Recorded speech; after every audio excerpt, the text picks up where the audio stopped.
A piercing scream shattered the quiet of dawn, jolting Alice from her sleep. In her tiny village, where roosters usually woke the world, this was no ordinary morning. Alice, a bright but scattered girl, had a mind that danced like leaves in a storm, never still, always drifting. She'd start her homework only to be lured away by a song, a daydream, or the chatter of her friends. Her mother often sighed, "Alice, your mind is a river with no banks. Guide it, or it'll spill everywhere." Alice would nod, but the words slipped away like sand. One day, a traveling scholar named Mary arrived in the village, her eyes sharp and kind, known for turning dreamers into doers. Alice's mother brought her to Mary, pleading, "She's smart, but her focus scatters like dust in the wind." Mary nodded and handed Alice a small clay pot filled to the brim with sand. "Walk through the market," she said, "and don't let a single grain fall." It sounded easy, but as Alice stepped into the bustling market, vendors shouted, children darted past, and the scent of fresh bread tugged at her senses. Each time her eyes wandered, sand trickled out. By the time she returned, the pot was nearly empty. Mary's gaze was steady.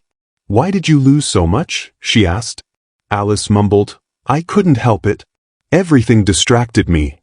Mary's voice was gentle but firm. "This pot is your dream, Alice. The sand is your focus. The market's noise is the world's chaos. If you don't tame your mind, your dreams will slip away." For the first time, Alice felt the weight of those words. She began small. She set a time to wake each morning, put her phone out of reach, and gave her full heart to each task. Every dawn, she sat quietly for 5 minutes, breathing deeply, teaching her mind to settle like a calm lake. At first, it fought her, jumping to thoughts of games or gossip. But Alice persisted, gently pulling her focus back. Weeks became months. Alice's thoughts grew clearer, her work sharper. Her grades climbed, and her mother's sighs turned to smiles. Then came the regional science fair, a contest where students built inventions under pressure. Alice signed up, nervous but determined. The challenge was fierce, intricate designs, tight deadlines, and a room buzzing with tension. Others fumbled, overwhelmed. Alice, though, pictured the clay pot.